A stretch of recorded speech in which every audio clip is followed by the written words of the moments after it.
الحمد لله رب العالمين وأفضل الصلاة المصلين على سيدنا سيد الأنبياء والمرسلين وحبيبنا حبيب إله العالمين أبي القاسم المصطفى محمد وعلى آله الطيبين الطاهرين المظلومين المعصومين واللعنة الدائمة على أعدائهم أجمعين من الآن إلى لقاء يوم الدين.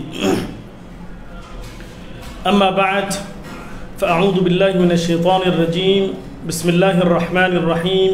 وإن تولوا فإن الله مولاكم فنعم المولى ونعم النصير. وقال رسول الله صلى الله عليه وآله وسلم من كنت مولى فهذا علي مولى. দূরে এবং কাছে যে যেখানে বসে আমার এই লাইভটি দেখছেন বা দেখবেন সকলকে জানাচ্ছি আন্তরিক মোবারকবাদ এবং সালাম। আসসালামু আলাইকুম ওয়া রাহমাতুল্লাহি তাআলা ওয়া বারাকাতুহু। গত লাইভে ঈদ গাদির খুম সম্পর্কে তথা ইসলামের ইতিহাসে অত্যন্ত গুরুত্বপূর্ণ একটি ঘটনা,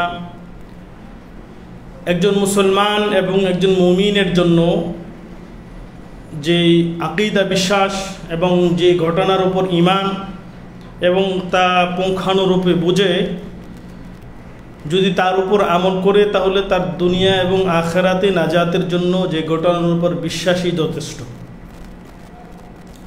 তো ইসলামের প্রথম যুগে রসুল পাক সাল্লাল্লাহু আলাইহি ওয়াসাল্লামের জীবনের শেষ সময়ের ঘটে যাওয়া ঘটনা এবং সেই ঘটনাকে ধামাচাপা দেওয়ার জন্য মুসলমানরা যাতে করে এই ঘটনা সম্পর্কে, এই ঘটনার গুরুত্ব সম্পর্কে জানতে না পারেন সেই সম্পর্কে নানা চক্রান্ত, নানা চেষ্টা, অপতৎপরতা সব কিছুই হয়েছে।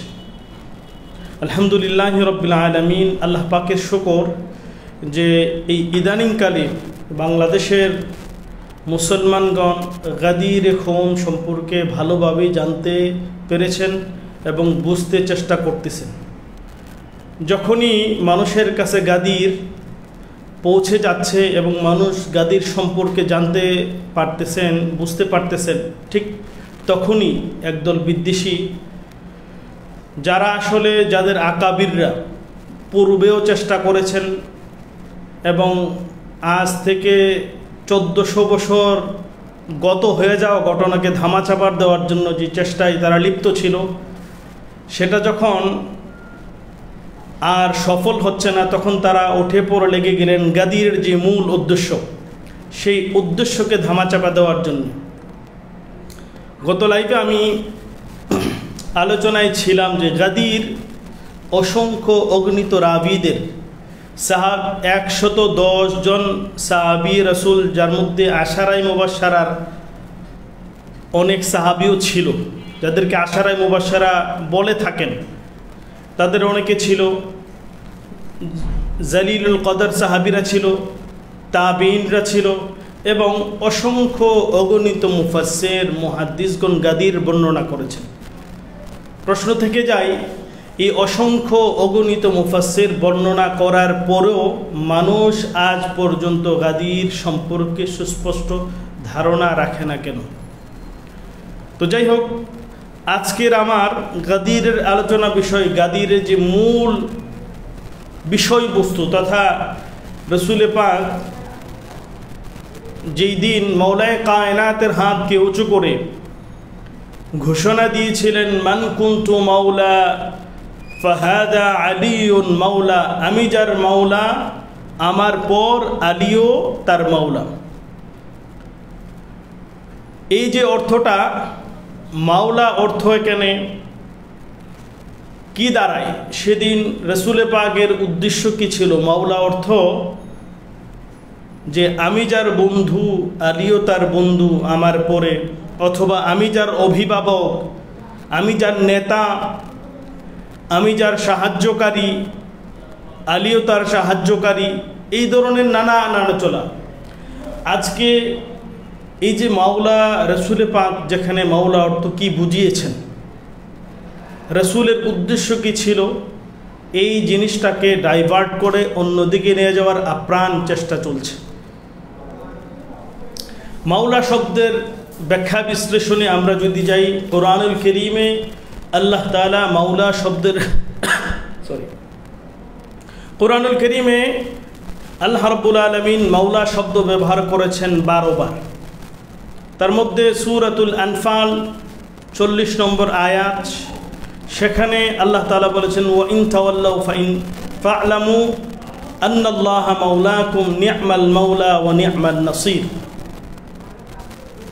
এবং সূরাতুল হজ্জেও আল্লাহ ঘোষণা করেছেন হুয়া মাওলাকুম ফানি'মাল মাওলা ওয়া নি'মান নাসির। সূরা দুখানে এসেছে ইয়াউমা লা ইউগনি মাওলান আম মাওলান শাইআন ওয়া লা হুম ইনসারুন। এখন এই আয়াতে কারিমাগুলিতে এক এক সময় আল্লাহ তাআলার উদ্দেশ্য এক এক সময় ছিল। যেমন কোরআনে এসেছে বালিল্লাহু মাওলাকুম, আল্লাহ এবং তোমাদের প্রভু, আল্লাহ তোমাদের রব। কোনো সময় কোরআন শরীফে এসছে যে সাথী হিসাবে, কোরআন কোনো সময় এসছে সঠিক জায়গা হিসাবে। যেমন আল্লাহ তাআলা বলেন ফালইয়াউমা লা ইউখাযু মিনকুম ফিদিয়াতু ওয়ালা মিনাল্লাযীনা কাফারু মাওয়াকুমুন নার হিয়া মাওলাকুম। কাফেরদেরকে আল্লাহ বলেছেন মাওয়াকুমুন নার, তোমাদের আশ্রয়স্থল, তোমাদের প্রপার জায়গা হলো জাহান্নাম, হিয়া মাওলাকুম, এটাই তোমাদের জন্য যথোপযুক্ত। তো এই যে হাদিস গাদিরে খুমের হাদিস, এখানকার হাদিসে রসুল করিমের কি উদ্দেশ্য, তার আগে আপনারা যদি প্রেক্ষাপটটা দেখেন, ঈদে গাদিরে খুমে রসুল বিদায় হজ্জের পর, আপনারা জানেন হজ ইসলামের অত্যন্ত পরিশ্রমের একটা ইবাদত। ইসলামের যে ইবাদতগুলি রয়েছে তার মধ্যে হজ হলো সবচেয়ে কঠিন। হজে যখন মানুষ যায়, হজের আহকামগুলি যখন মানুষ পালন করে, তখন মানুষের ক্লান্তি চলে আসে। তো এই ক্লান্তির পরও রাসূল করিম সাল্লাল্লাহু আলাইহি ওয়াসাল্লাম গরম এবং একটা জায়গায়, মরুভূমির মাঝখানে সাহাবীদেরকে আটকে রেখে বলা হয় যে 3 দিন রাসূল করিম সাল্লাল্লাহু আলাইহি ওয়াসাল্লাম সাহাবীদেরকে অপেক্ষমায় রেখেছিলেন। সাহাবীরা 3 দিন সেখানে ছিলেন। 3 দিনের পরও যখন গাদিরে খুমের মূল অনুষ্ঠান আসে, তখন জোহরের সময় ছিল, অত্যন্ত প্রখর রৌদ্র ছিল।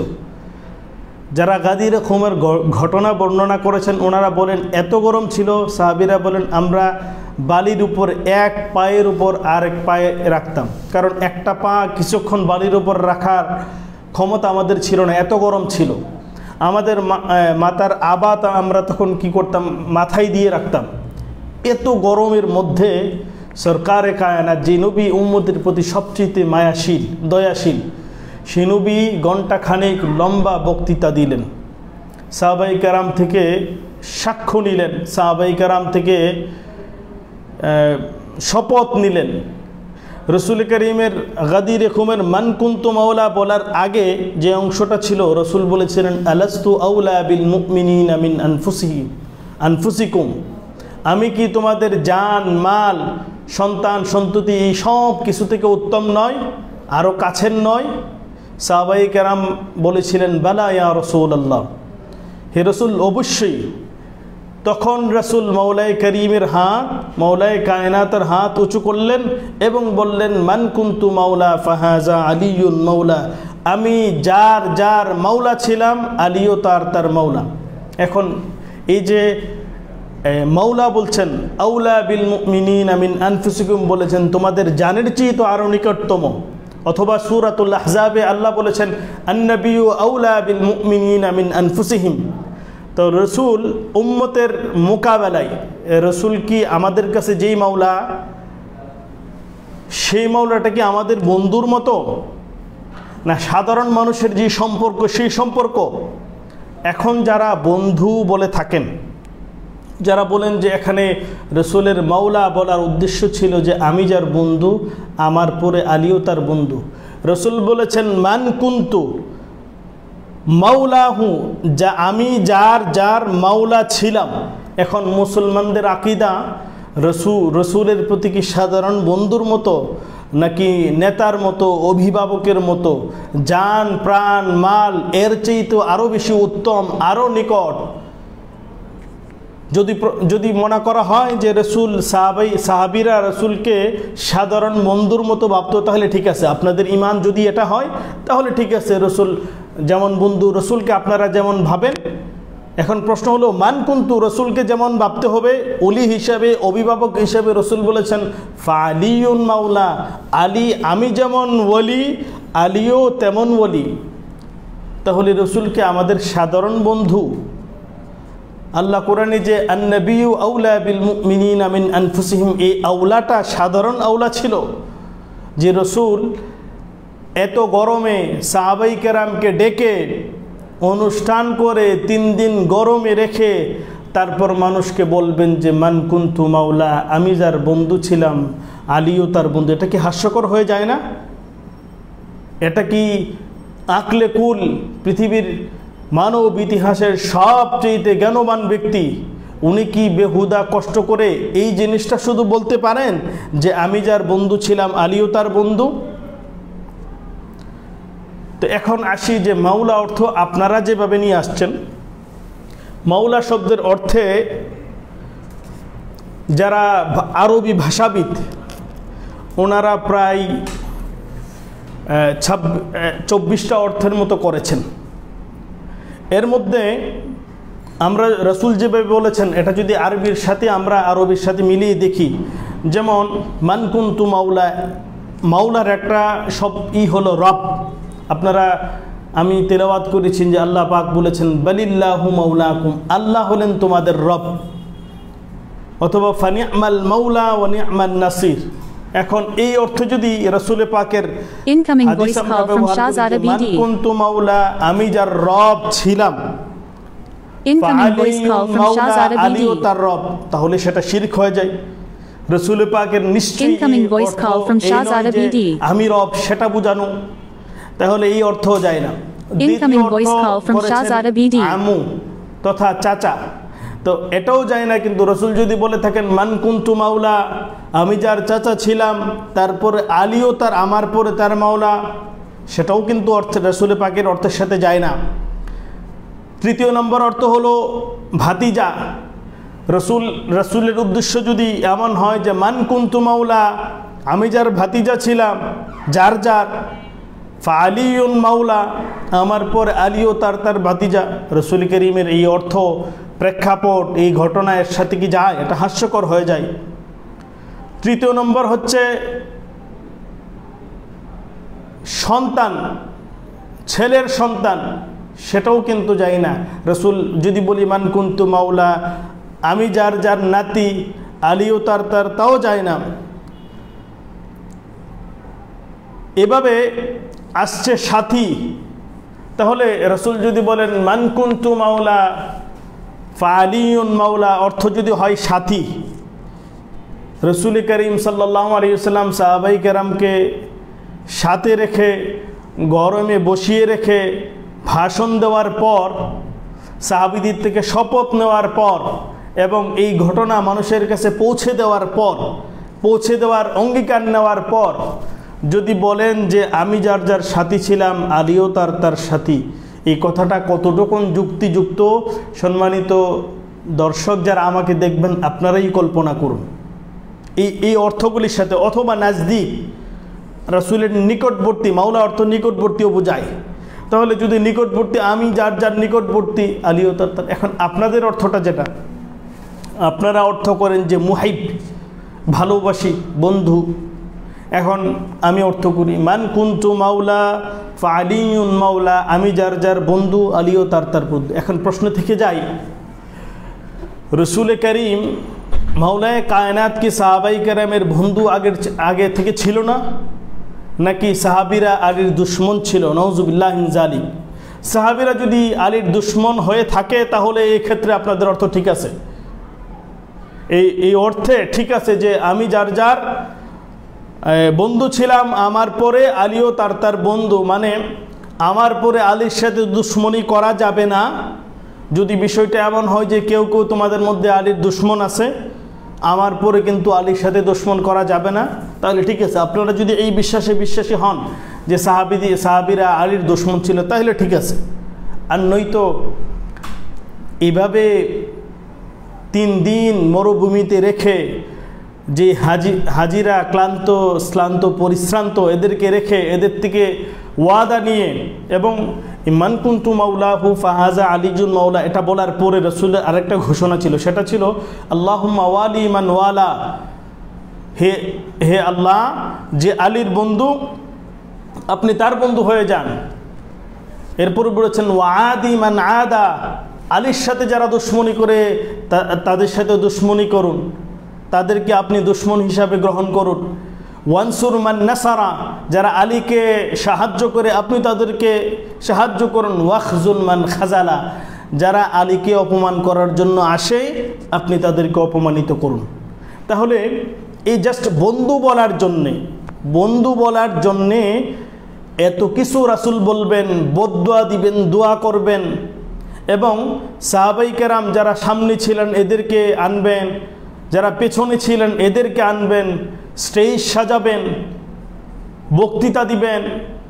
এত কিছুর উদ্দেশ্য শুধু এটুকুনি বলা, আমি যার বন্ধু আলীও তার বন্ধু। আর কুরআনুল কারীমে আল্লাহ রাব্বুল আলামিন বলেছেন ইয়া আইয়ুহার রাসূলু বাল্লিগ মা উনজিলা ইলাইকা মির রাব্বিক, যে হে নবী, আল্লাহ যা আপনার উপর নাজিল করেছেন আপনি এই মুহূর্তে তা পৌঁছে দিন। এখন মুমিনরা, আল্লাহ কুরআনুল কারীম বলেছেন আল মুমিনুনা ওয়াল মুমিনাতু বা'দুহুম আউলিয়াউ বা'দ, মুমিনরা একে অপরের কি বন্ধু। তো এই ঘোষণা আল্লাহ আগেই করেছেন। রাসূল তার 63 বছর জীবন পার করার পরে এই ঘোষণা আবার নতুন করে দেওয়ার কি দরকার? যদি উদ্দেশ্য বন্ধুই হয় তাহলে সেই বন্ধু তো আগেই আল্লাহ ঘোষণা করেছেন আল মুমিনুনা ওয়াল মুমিনাতু বা'দুহুম আউলিয়াউ বা'দ ইন্নামাল মুমিনুনা ইখওয়া। তাহলে এর উদ্দেশ্য যদি হয় তাহলে আল্লাহ আবার কেন বললেন যে বাল্লিগ মা উনজিলা ইলাইকা? যদি এই জিনিসটা প্রচার করার জন্য বলা হয়ে থাকে তাহলে রাসূল পাক অবশ্যই আগেই ঘোষণা করেছেন, যেহেতু আল্লাহ আয়াত নাজিল করেছেন আল মুমিনুনা ওয়াল মুমিনাতু বা'দুহুম আউলিয়াউ বা'দ। তারপর এই আয়াতের পরের যে অংশটুকু ওয়া ইল্লাম তাফআল ফামা বাল্লাগতা রিসালাতা ওয়াল্লাহু ইয়াসিমুকা মিনান নাস, যে হে রাসূল আপনি যদি আজকে এই ঘোষণা না করেন তাহলে আপনি রিসালাতের দায়িত্ব পালন করলেন না। সম্মানিত দর্শক, যারা আল্লাহ রসুলকে সাক্ষ্য রেখে আপনার বিবেচনা জ্ঞানকে খাটিয়ে বলুন যে এই একটা বিষয়ের জন্য রাসূল যদি এই ঘোষণা না করেন যে আমি যার বন্ধু ছিলাম আলীও তার বন্ধু, এর কারণে তার রিসালাতের সব কাজ বৃথা হয়ে যাবে, এটাই কি সেই বিষয়? এটা হতে পারে যে রাসূল এই বিষয় ঘোষণা না করার কারণে আল্লাহ বলবেন যে আপনার 63 বছরে ইসলাম কায়েম করার জন্য, রিসালাতের দায়িত্ব প্রচার করার জন্য যা কিছু করেছেন, যা কষ্ট করেছেন সব কিছু বৃথা। এরপরের যে শব্দ আল্লাহু ইয়াসিমুকা মিনান নাস, আল্লাহ আপনাকে দুষ্ট লোকের অনিষ্টতা থেকে, মানুষের অনিষ্টতাকে হেফাজত করবেন। যদি এই হয় বন্ধু, তাহলে মানুষ কেন অনিষ্টতা করবে রাসূলের সাথে? মানুষ কেন এটার সাথে হিংসা করবে? নিশ্চয়ই আল্লাহ রাব্বুল আলামিন জানতেন যে এই ঘোষণা করার পর মানুষ রাসূলের নষ্ট করার চেষ্টা করবে, অনিষ্টতা করার চেষ্টা করবে। এই জন্য আল্লাহ বলেছেন ওয়াল্লাহু ইয়াসিমুকা মিনান নাস। শুধু আলী বন্ধু এই কথা বলার কারণে মানুষ আল্লাহর রাসূলের প্রতি হিংসা করবেন, অনিষ্টতা করার চেষ্টা করবেন, এটা তো হতে পারে না। এটা একটা সাধারণ কথা যে আমি যার বন্ধু আলীও তার বন্ধু, এর জন্য মানুষ কেন অনিষ্টতা করতে আসবে? কেন রিসালাতের দায়িত্ব বৃথা হয়ে যাবে? এটা কি শুধু এইটুকুন বলার কারণে ওয়া ইল্লাম তাফআল ফামা বাল্লাগতা রিসালাতা এটা আসতে পারে না? কোরআনের কোথাও এই ধরনের শব্দ আর একটাও নাই। যদি মাওলা অর্থ বন্ধুই হয়ে থাকে তাহলে তো সেটা হতে পারে না। এখন আসুন, মাওলা অর্থ বন্ধু কি? আপনাদের উদ্দেশ্য হলো আপনারা বন্ধু নিচ্ছেন। আসুন সাহাবাই কেরাম এই মাওলা অর্থ কি নিয়েছেন আমরা যদি সাহাবীদের জীবন থেকে আপনাদের দেখাই তাহলে আরও ক্লিয়ার হয়ে যাবে। অথবা আপনাদের সিহা সিত্তার কিতাব সমূহে মাওলা অর্থ কী দাঁড়ায়, ওলি অর্থ কী দাঁড়ায়, সেটা যদি আমি আপনাদেরকে পড়ে শোনাই তাহলে খুব ক্লিয়ার হয়ে যাবে। সহিহ মুসলিমের 3 নম্বর খণ্ডের 1378 পৃষ্ঠায় হাদিস এসছে যে ফালাম্মা তুফিয়া রাসূলুল্লাহ সাল্লাল্লাহু আলাইহি ওয়া আলিহি ওয়াসাল্লাম ক্বালা আবা বকরিন আনা ওলিয়্যু রাসূলিল্লাহি সাল্লাল্লাহু আলাইহি ওয়াসাল্লাম। রাসূল করিম যখন পৃথিবী থেকে ইন্তেকাল করলেন, ক্বালা আবু বকর বললেন যে আনা ওলিয়্যু রাসূলিল্লাহ, আমি রাসূলের ওলি। এখন এখানে যে ওলি শব্দ, সহিহ মুসলিমের হাদিসে যে ওলি, সেই ওলি দিয়ে তো আপনারা বোঝেন ওনাকে খলিফা। আনা ওলিয়্যু রাসূলিল্লাহ, আমি রাসূলের খলিফা বা প্রতিনিধি হিসাবে আপনাদের সম্মুখে আসলাম। এখন এখানে ওলি শব্দের অর্থ চলে আসলো খলিফা, আর যখন মাওলায়ে কায়নাতের শানে আসলো তখন হয়ে গেল বন্ধু, তখন হয়ে গেল সাহায্যকারী, তখন হয়ে গেল এই সেই। এটা কেমন ইনসাফ? এটা কেমন ইনসাফ? যখন হযরত আবু বকরের শানে আসলো তখন তিনি খলিফা, আর যখন মাওলায়ে কায়নাতের শানে আসলো তখন উনি হয়ে গেল বন্ধু। রসুল শুধু এইভাবেই নেই, অন্যভাবেই বলেছেন মান কুনতু আনা ওলিয়্যু ফাহাদা আলিয়ুন ওলিয়্যু, আমি যার ওলি ছিলাম আমার পরে আলীও তার ওলি ছিল। শুধু তাই নয়, রসুল করিম যখন এই ঘোষণা করলেন, এরপরের যে অনুষ্ঠান আপনারা জানেন, হাসান বিন সাবিত শাইর রাসূলিল্লাহ, রসুল পাকের শায়ের বা কবি বলা হয়, উনি তখন এই অনুষ্ঠানে একটা কবিতা বলেছিলেন, মানে আনন্দ অনুষ্ঠান করেছেন। সেখানে একটা অংশে উনি বলেছেন ইয়া আলী কুম ইয়া আলী ফাইন্নানি রাদিতুকা মিন বাদি ইমামান ওয়া হাদিয়ান। শেরের একটা অংশে উনি বলেছেন কুম ইয়া আলী, হে আলী দাঁড়াও, ফাইন্নানি নিশ্চয়ই, রাসূলের কথা বলতেছেন, রাদিতুকা মিন বাদি, আমি এই মর্মে রাজি যে আমার পরে ইমামান ওয়া হাদিয়ান, আমি তোমাকে ইমাম এবং হাদি হিসাবে রাজি এবং খুশি বানিয়েছি। সুবহানাল্লাহিল আযীম। শুধু তাই নয়, রাসূলের আরেক সাহাবী কায়েস বিন সাদ বিন উবাদা আনসারী, কায়েস বিন সাদ বিন উবাদা আনসারী, ওনারও একটা শের ওনার থেকে বর্ণিত। উনি বলেন ওয়া আলিয়ুন ইমামুনা ওয়া ইমামু লিসিওয়ানা আতা বিহিত তানজিলু, বলেছেন যে আলী ইমাম এবং ইমাম সিওয়ানা, যারা তাকে ইমাম মানে না মূলত তাদেরও ইমাম। আতা বিহিত তানজিলু, তানজিল মানে কোরআনুল কারীম। উনি বলেছেন কোরআনে আল্লাহ পাকের এটাই উদ্দেশ্য ছিল। সাহাবী বুঝতে পেরেছেন যে এই মাওলা শব্দের অর্থ কী অর্থ।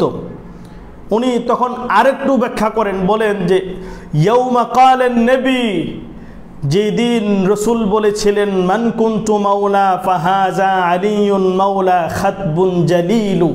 তো সাহাবীরা কি বুঝেছেন আর আপনি কি বুঝেন? আপনি সাহাবীদের থেকে বড় মুফাসসির হয়ে গেছেন? আপনি কি সাহাবী থেকে বড় মুহাদ্দিস? আপনি কি সাহাবী থেকে বড় মুহাক্কিক মুজাদ্দিদ? সাহাবী বুঝতে পেরেছেন যে এই শব্দের দ্বারা কি অর্থ। উনি আনন্দে শের পড়েছেন রাসূলের সামনে। রাসূল কিন্তু যখন হাসান বিন সাবিত বললেন যে রাদিতুকা বাদি ইমামান ওয়া হাদিয়া, তাকে কিন্তু নিষেধ করেননি যে হাসান আমার উদ্দেশ্য কিন্তু ইমাম ছিল না, আমার উদ্দেশ্য কিন্তু খলিফা ছিল না, আমার উদ্দেশ্য ছিল বন্ধু। রাসূল শুনেছেন এবং বলেছেন হান্নিউনি, আমাকে অভিনন্দন জানাও। রাসূল সেদিন আনন্দে আত্মহারা ছিল, আর আপনি বেজার। আপনি আলীকে মাওলা হিসাবে পেয়ে আপনার বেজার, আপনি খুঁজতে থাকেন যে এই শব্দটাকে কিভাবে কি করা যায়, আলীর শানকে কিভাবে লুকানো যায়। শুধু তাই নয়, আজকে যারা দুশ্মনী করে, এটা শুধু আজ থেকে নয়, কিন্তু সেই গাদির হুমের সেখান থেকেই মুনাফিকদের অবস্থা, মুনাফিকদের চেহারা কালো হয়ে গিয়েছিল। ইতিহাসে রয়েছে যে এই ঘোষণা আসার পরপরই হারিস বিন নুমান ফেরি, তথাকথিত মুনাফিক, সে এসে রসুলকে বলেছিলেন ইয়া রাসূলুল্লাহ আমার সিয়াম সুমনা, আপনি রোজার কথা আমাদেরকে আদেশ করেছেন, আমরা রোজা রেখেছি। ও আমার সালাহ সাল্লাইনা, নামাজের কথা বলেছেন, তাও আমরা পালন করেছি। আমার জাকাত জাক্কাইনা, আমরা জাকাত আদায় করেছি। তারপরেও আপনি এই ঘোষণা করলেন, যদি এটা হয় তাহলে আল্লাহুম্মা ইন কানা হাযা হুয়াল হক, এটা যদি আল্লাহর তরফ থেকে হয়, আল্লাহ যেন এখনই আমাকে কি করেন, পাথর মারেন। সূরা কোরআনুল কারীম আছে সাআলা সাইলুম বিআযাবি ওয়াকি, আযাবের জন্য কেউ আল্লাহর কাছে প্রার্থনা করলো, আসমান থেকে পাথর নাজিল হলো এবং সে সেখানেই ধ্বংস হয়ে গেল। আজকে যারা গাদির নিয়ে যাদের অন্তর ফেটে যায়, আলীর শানে যাদের জ্বলে যায়, এটা কিন্তু আজকের নয়। সেই নোমানে ফেরের অনুসারী তারা সেদিন আলীর শান নিতে পারছিলেন না। এবং আরও ক্লিয়ার করে যদি বলি যে আপনাদের যে উদ্দেশ্য বন্ধু বলা, যে রসুল করিম যখন মান কুনতু মাওলা ফা আলিয়ুন মাওলা, আমি যার মাওলা, আমি যার অভিভাবক, আমি যার নেতা, আমার পর আলীও তার নেতা, এই ঘোষণা করলেন, তখন কেউ মাওলায়ে কায়নাতকে অভিনন্দন জানালেন। প্রশ্ন হলো যে বন্ধুত্বের জন্য কি অভিনন্দন দরকার হয় আর কি শপথের দরকার হয়? তো তারপরও যে ঘোষণা আসছে দ্বিতীয় খলিফা থেকে, বাখিন বাখিন আসবাহতা মাওলায়া ওয়া মাওলা কুল্লু মুমিনিন ওয়া মুমিনা, হে আলী বিন আবি তালেব, অভিনন্দন তোমার জন্য, তুমি তো আমার সমস্ত মুমিনদের এবং মুমিনাদের কি হয়ে গেলা, মাওলা হয়ে গেল। তো আলী ধরে নিন মুসলমানদের বন্ধু, তো আলী কি নারীদেরও বন্ধু? আপনাদের বন্ধু ধরেন, আপনারা মনে করেন রসুলকে বন্ধু মনে করেন, কিভাবে রসুলকে বন্ধু মনে করেন সেটা আমার আসলে আসে না। আমরা তো রসুলকে আকা মনে করি, আমাদের জান প্রাণ, আমাদের মান সম্মান ইজ্জত, আমাদের সন্তান সন্ততি সব থেকে রসুল আমাদের কাছে প্রিয়। আমাদের সব কিছু তার কদমে কোরবান হোক, আমাদের জান মাল তার কদমে কোরবান হোক। যেভাবে রসুলের কদমে কোরবান হোক, ঠিক রসুল বলেছেন ঠিক সেইভাবে আমার পরে মান কুনতু মাওলা ফা আলিয়ুন মাওলা, অথবা মান কুনতু আনা ওয়ালিয়্যু ফাহাদা আলিয়ুন ওয়ালিয়্যু, আমি যেভাবে তোমাদের ওলি ছিলাম, আমার পর আমার আলী হলো তোমাদের জন্য ওলি। এখন প্রশ্ন হলো মুমিনাদের উনি কি উদ্দেশ্যে বলেছেন বন্ধু? মুমিনাদের কি বন্ধু আলী? আল্লাহ রাব্বুল আলামিন আমাদেরকে বুঝার তৌফিক দান করুক। এই যে এই ঘটনা, এত কিছুর পরে রাসূল সাহাবীদেরকে গরমে বসিয়ে রেখে বক্তৃতা দিয়ে সব কিছু করার পর এসে বলবেন যে মান কুনতু মাওলা ফা আলিয়ুন মাওলা, আর আল্লাহ এই ঘোষণা না করার জন্যই বলবেন ওয়া ইল্লাম তাফআল ফামা বাল্লাগতা রিসালাতা, আজকে যদি আপনি এই ঘোষণা না দেন, রিসালাতের কোনো দায়িত্ব পালন করেন। এই ঘটনাটা, এই শব্দটা সাধারণ, এই শব্দটাকে সাধারণ বন্ধুর মতো হয়? কখনোই না। আর সাহাবীরাও সেটা মেনে নিননি। আপনাদের গবেষণা আরও বাড়িয়ে দেন, আহলে বেইতকে জানুন। আহলে বেইত হলো নাজাতের কিস্তি। আহলে বেইতকে ছাড়া কিয়ামতের ময়দানে পরিত্রাণ পাওয়ার কোনো পথ নেই। আল্লাহ রাব্বুল আলামিন আমাদেরকে সেই পথে, সেই মতে, যেই উদ্দেশ্যে রসুলকে মাওলা বলেছিলেন, আলীকে মাওলা বলেছিলেন, আলীকে সেভাবে মানার তৌফিক দান করুক। এরপরেও যদি কোনো রকমের কোনো প্রশ্ন হাজারাত ওলামায়ে কেরামের মাঝে থাকেন, আমি এর আগের লাইভে আরেকটা সন্দেহ, যেটা ওলামায়ে কেরাম তথা কিছু আহলে বাইত বিদ্বেষী আলেমরা মানুষের মাঝে প্রচার করার চেষ্টা করেছেন যে সাহাবীদের এবং আলীর মাঝে বিদ্বেষ ছিল, সেটাও আমি ক্লিয়ার করার চেষ্টা করেছি। এই সংক্রান্ত অসংখ্য হাদিস রয়েছে, এই হাদিসগুলিকে আমরা ইনশাআল্লাহ একে একে আমি চেষ্টা করব আপনাদের মাঝে তুলে ধরার। আল্লাহ রাব্বুল আলামিন আমাদেরকে এর আগ পর্যন্ত সুস্থ এবং সকলের সুস্বাস্থ্য আমি কামনা করছি। ওয়াসসালামু আলাইকুম ওয়া রাহমাতুল্লাহি ওয়া বারাকাতুহু।